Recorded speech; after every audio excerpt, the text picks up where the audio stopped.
Democratic leadership is now scrambling to support President Biden as his poll numbers plummet even further. The country's in a bad place. It was a real tough time to become president of the United States. Joe Concha, Fox News contributor, joins us now. And Joe, I think it's always a tough time to be president. The question is, how do you handle it? And only 38% of Americans think the president is doing a good job. Yeah, Carly, these numbers are horrific for Mr. Biden because no president has suffered a larger approval rating drop at the start of his term since World War II than this president. Wow. And the reasons are tenfold. All right, let me see if I can reel them off. High inflation, out of control spending, supply chain crisis, worker shortage, exploding gas prices, violent crime unabated in American cities, a U.S. border crisis, the prospect of paying those who entered this country illegally hundreds of thousands of dollars, hundreds of Americans still left behind in Afghanistan, Democrats seen as anti-parent on the education front. There's an overall perception is that Joe Biden and his administration don't have the competency or the focus to run the government effectively. And when looking at polls, guys, always look at where independents are at because they're the ones who ultimately decide elections. In this case, independents by a 7-to-1 margin say this president has done, quote, worse, not better than they expected. Nearly 2/3 of Americans say they don't want Biden to even run for a second term in 2024. He'll be in his 80s at that point. As for the vice president, Kamala Harris, she doesn't even have the support of 3 in 10 Americans. She's only at 28%. Congress is only at 12% approval. In a hypothetical matchup, I'll leave it here because, boy, there's a lot to go through in this poll.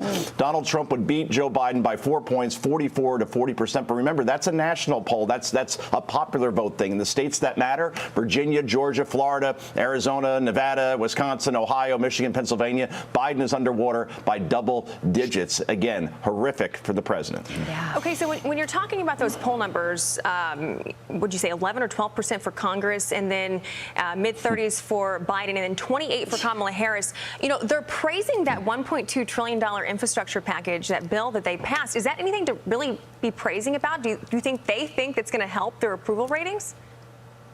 I think people want, in general, yeah, we want our roads and our bridges and rail and power grids fixed, Ashley. I think then the problem is, okay, how are we going to pay for this is a problem. And then that's only one part of the bill. That's the BIF, the bipartisan infrastructure bill. People can get behind that to a certain extent. It's when we get to the second bill, the human infrastructure part, where I think they're going to be running into some problems because, again, they haven't explained how it's going to be paid for.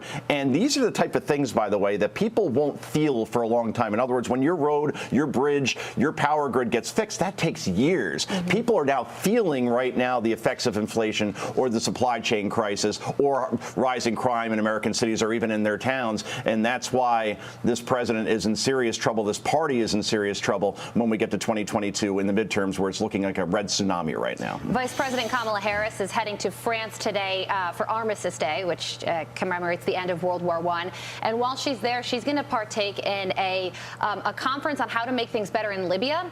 And that would then be a conference essentially addressing illegal immigration and how to prevent illegal immigration in Europe, Joe. But she's avoiding that topic here at home.